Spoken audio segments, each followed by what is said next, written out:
मानव विकास वह प्रक्रिया है जिसके द्वारा हमारे कई मानव पूर्वज अब इस पृथ्वी से विलुप्त हो गए हैं और हम आधुनिक रूप से उभर कर सामने आए हैं। प्राणी विज्ञान की दृष्टि से देखा जाए तो हम मनुष्य होमो सेपियंस एक संस्कृति धारण करने वाली, सीधे चलने वाली एक प्रजाति मात्र है जो जमीन पर रहती है और संभवतः सबसे पहले लगभग 3 लाख साल पहले अफ्रीका में विकसित हुए थे। अब हम उस जनजाति की एकमात्र जीवित सदस्य हैं जिसे कई प्राणी शास्त्री मानव जनजाति कहते हैं। लेकिन होमिनिन के प्रचुर मात्रा में जीवाश्म साक्ष्य यह दर्शाते हैं कि हमने लाखों वर्ष पहले अन्य होमिनिन जैसे कि आर्डिपिथेकस रेमिडस, ऑस्ट्रोपिथेकस और हमारी प्रजातियां भी कुछ समय तक हमारे जीनस के कम से कम एक अन्य सदस्य होमो के साथ समसामयिक रूप से जीवित रही थी। इसके अलावा हमने और हमारे पूर्ववर्तियों ने हमेशा से ही पृथ्वी को अन्य बानरों जैसे प्राइमेट्स के साथ अपना डीएनए साझा किया था। आधुनिक गोरिल्ला से लेकर लंबे समय से विलुप्त ड्रायोपिथेकस तक, यहाँ तक कि विलुप्त हुए महामानव बानर किसी न किसी तरह से हमसे संबंधित हैं। इसे हर जगह मानव विज्ञानी और जीव विज्ञानी स्वीकार करते हैं। क्या हम होमो इरेक्टस के वंशज हैं?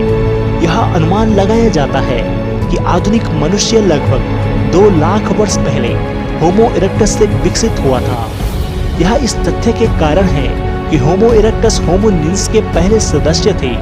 यहीं से हमारे अधिकांश आधुनिक मानव लक्षण जीवाश्म रिकॉर्डों में दिखाई देने लगे हैं। इसके अलावा होमो इरेक्टस की एक निश्चित प्रजाति को एक अलग प्रजाति होमो एर्गस्टर के रूप में वर्गीकृत किया गया था, क्योंकि इसकी विशेषताएं और भी अधिक मानव जैसी थी।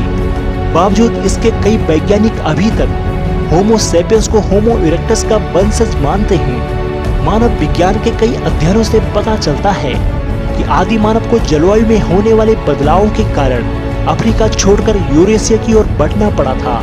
विशेषज्ञों का मानना है कि अफ्रीका में सूखे के कारण भूखमरी पैदा हो गई थी। इस क्रम में मानव के सामने विलुप्त होने का खतरा मंडराने लगा।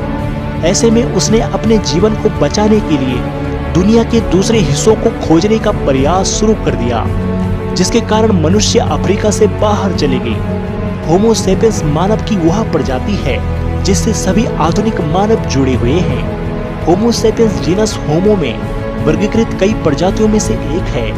यह मानव एकमात्र ऐसी प्रजाति है जो विलुप्त नहीं हुई है। हेलो दोस्तों, अगर आपको यह वीडियो पसंद आई हो तो कृपया हमारे चैनल को सब्सक्राइब जरूर करें व हमारी वीडियो को लाइक व शेयर करें ताकि हम और मेहनत कर सकें। और हाँ, हमारे चैनल के परमानेंट मेंबर बनने के लिए ज्वाइन वाला बटन दबाकर अवश्य ज्वाइन हो जाएं, जहां आपको प्राचीन काल के इतिहास को जानना और समझना और भी सरल हो जाएगा। धन्यवाद दोस्तों।